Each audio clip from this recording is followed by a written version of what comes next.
Bismillahirrahmanirrahim.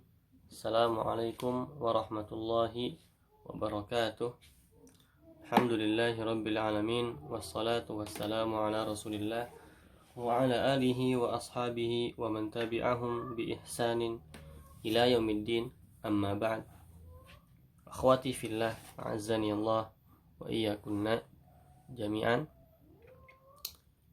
Pada pertemuan kali ini, dalam pelajaran tafsir kali ini, insyaallah kita akan menafsirkan, menerangkan tentang surah At-Tariq.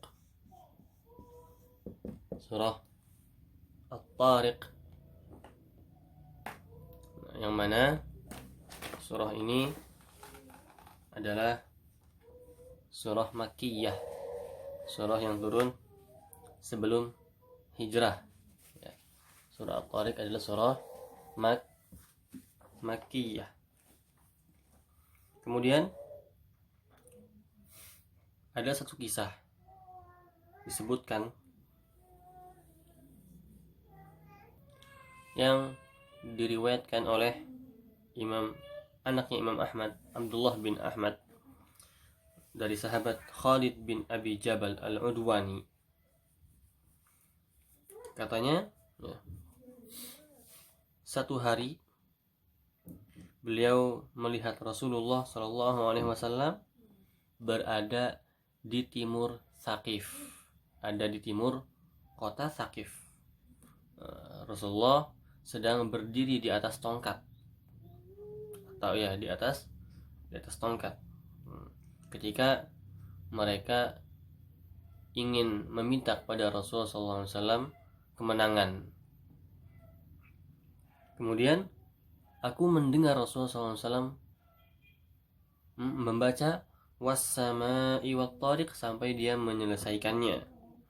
Akhirnya, kata si Khalid ini, aku pun menghafalnya ketika aku di jahiliyah dan aku masih berada dalam keadaan musyrik. Kemudian aku pun membacanya ketika aku masuk Islam, katanya. Kemudian ketika aku membacanya, aku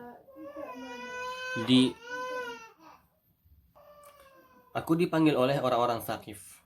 Kata mereka, apa yang kamu baca wahai Khalid? Kemudian aku pun bacakan kepada mereka. Aku mendengarkannya lagi. Nah, kemudian di antara mereka ada orang Quraisy, dan orang-orang Quraisy ini berkata, nahnu a'lamu bi ashabina, nahnu a'lamu bi sahibina. Kami itu lebih tahu ya tentang teman kami itu Rasulullah SAW. Kalaulah kami tahu bahwasanya Rasulullah mengatakan itu, kami akan mengikutinya. Ini kata orang-orang Quraisy yang berada di Saqif ketika itu ya. Setelah mendengar surat At-Tariq, katanya mereka takjub dengan surat ini, sehingga mereka bilang apa? Kami lebih tahu orang yang mengatakan ini. Kalaulah kami tahu apa yang kamu katakan ini dan apa yang orang Rasulullah SAW katakan itu, katanya, kami akan mengikutinya. Nah, ini diantara fadilah surah At-Tariq atau kisah surah At-Tariq. Adapun yang lainnya adalah ya kisahnya Mu'adz bin Jabal radhiyallahu ta'ala anhu yang mengimami kaumnya dengan bacaan yang panjang. Kemudian kata Rasul, afattanun anta ya Mu'adz, apakah kamu menjadi fitnah di antara kaum kamu wahai Mu'adz? Bacalah surah At-Tariq, surah Al-A'la, dan surah Asy-Syams. Nah, itu di antara fadilah atau keutamaan atau kisah dari surah At-Tariq. Kemudian akhwati fillah, a'azzani Allah wa iyyakunna jami'an, kita masuk ke tafsir surah At-Tariq. Was-sama'i wat-tariq. Dalam ayat pertama ini Allah Subhanahu wa ta'ala memulai lagi dengan qasam, dengan sumpah, bersumpah kepada langit dan bersumpah kepada At-Tariq. Nah, jadi Allah Subhanahu wa ta'ala bersumpah dengan apa yang dia buat dari bintang-bintang yang berada di alam semesta. Makanya Allah Subhanahu wa ta'ala mengatakan was-sama'i wat-tariq. Kemudian Allah Subhanahu wa ta'ala mengatakan wa ma adraka mat-tariq. Apa itu tariq? Apa itu at-tariq. Ini diantara contoh tafsir Al-Quran bil Quran. Ini kan ada pertanyaan, nanti akan dijawab setelahnya di ayat setelahnya. Wa ma adraka mat-tariq. Apa itu tariq? An-najmu ats-tsaqib. Kemudian ditafsirkan dengan firman Allah Subhanahu wa taala, An-najmu ats-tsaqib. Nah, apa at-tariq? At-tariq itu ternyata an-najmu. Najmun artinya bintang, ya. Artinya apa? Artinya bintang. Kenapa bintang dinamakan tariq? Tariq itu apa tariq? Nah, kenapa dinamakan tariq? Katanya bintang itu dinamakan tariq, ya. Toroko, ya, toroku itu kan dalam bahasa Arab, ya. Toroko, ya, toroku dalam bahasa Arab itu artinya adalah mengetuk. Nah, at-tariq, ya, sangat pengetuk, diartikan dengan bintang.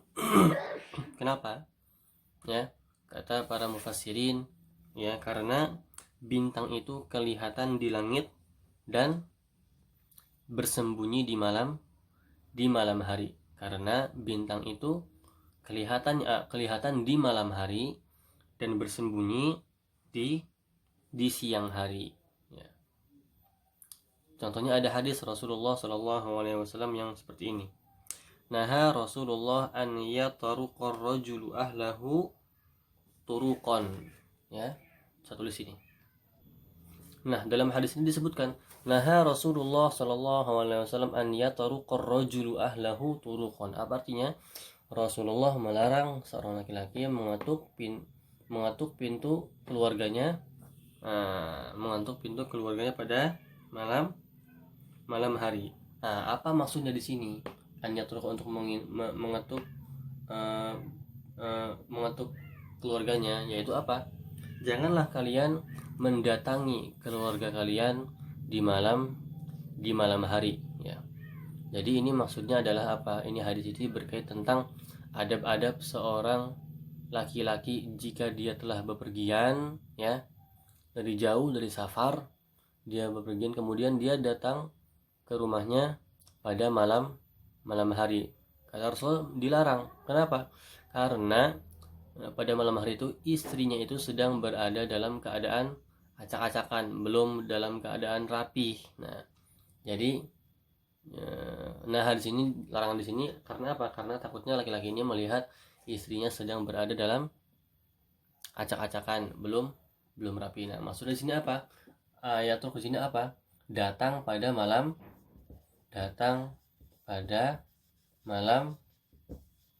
hari. Begitu juga dengan bintang. Artinya adalah yang kelihatan di malam dan yang bersembunyi di malam hari. Nah, an-najmu ats-tsaqib. Nah, bintang yang apa? Ats-tsaqib, yaitu yang bersinar, ya, yang bersinar.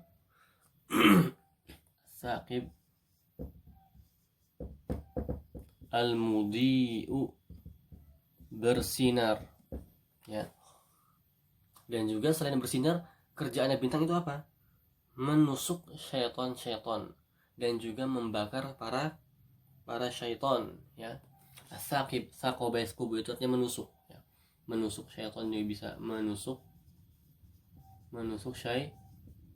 syaitan. Maka jika misalnya ada sebuah bintang yang jatuh itu, ya, menandakan bahwasanya ada syaitan yang dirajam ketika itu, ya. Bukan waktu untuk berdoa meminta sesuatu, bukan, tapi itu adalah tanda bahwasanya salah satu syaitan sedang dirajam dengan bintang. Nah, an-najmu ats-tsaqib, at-tariq itu adalah bintang yang terang, yang juga kerjaannya menusuk dan membakar syaitan. Kemudian firman Allah Subhanahu wa taala, in kullu nafsin lamma 'alaiha hafiz. Setiap jiwa manusia itu mempunyai penjaga, ya, mempunyai penjaga yang menjaganya dari penyakit atau dari mara bahaya.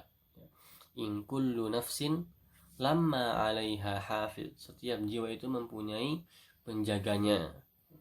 Sebagaimana firman Allah Subhanahu wa taala dalam surah Ar-Ra'd ayat berapa?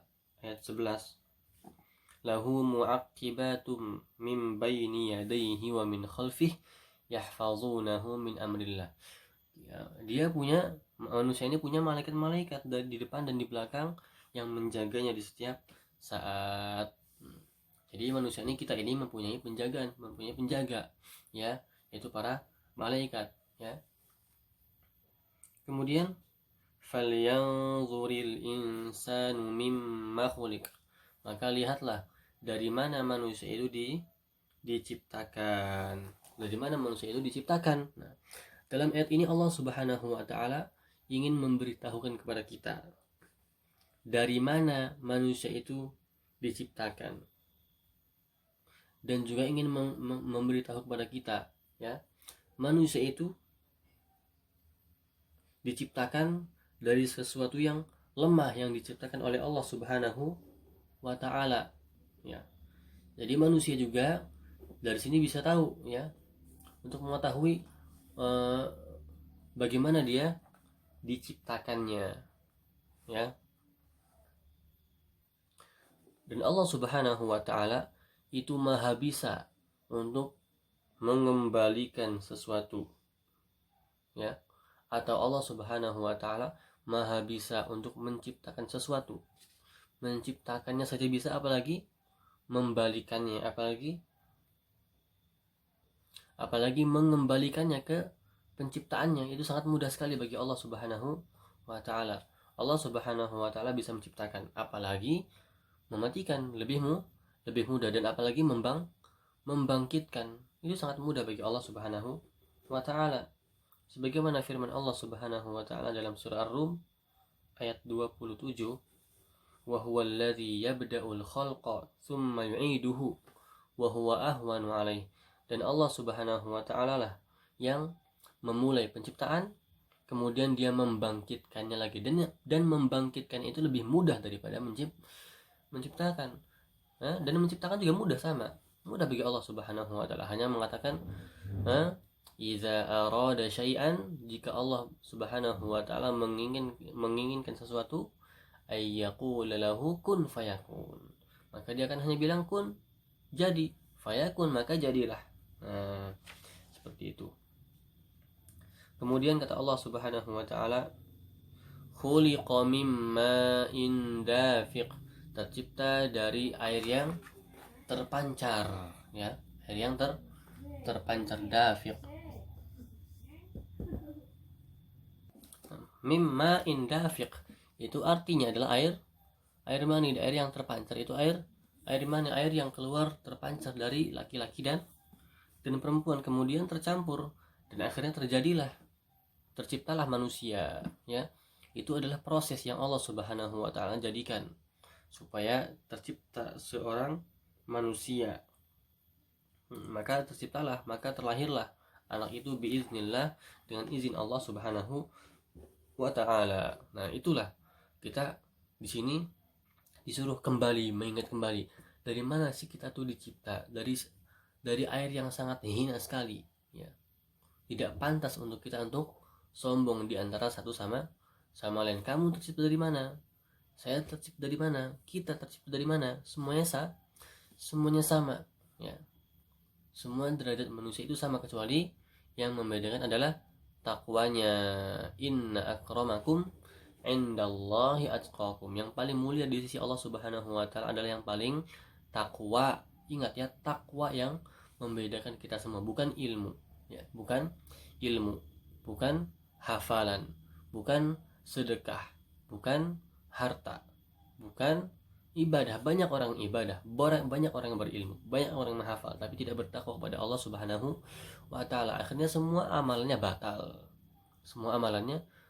ibadahnya batal karena riya, terus ilmunya batal karena ingin mendebat saja, atau ilmunya batal karena dia hanya ingin mendapatkan sesuatu yang duniawi, hafalannya batal karena riya, ya. Banyak, ya, seperti itu orang-orang tidak bertakwa tapi mempunyai ilmu yang banyak. Nah, ilmunya banyak tapi sesat. Nah, itu salah semuanya. Maka orang yang paling bertakwa adalah orang yang paling disayangi Allah, adalah orang yang paling bertakwa.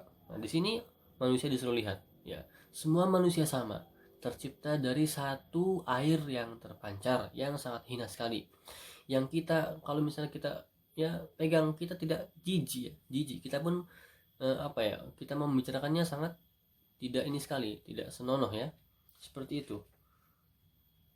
Khuliqa mimma indafiq yakhruju min bainis sulbi wat tara'ib, yang keluar dari sulb, dari apa sulb itu, yang keluar dari asul, yaitu tulang punggungnya laki-laki ya, tulang punggungnya laki-laki, wat taraib, dan tulang dadanya perempuan ya, yaitu dada at-taraib, yaitu ya pertama as-sulbu,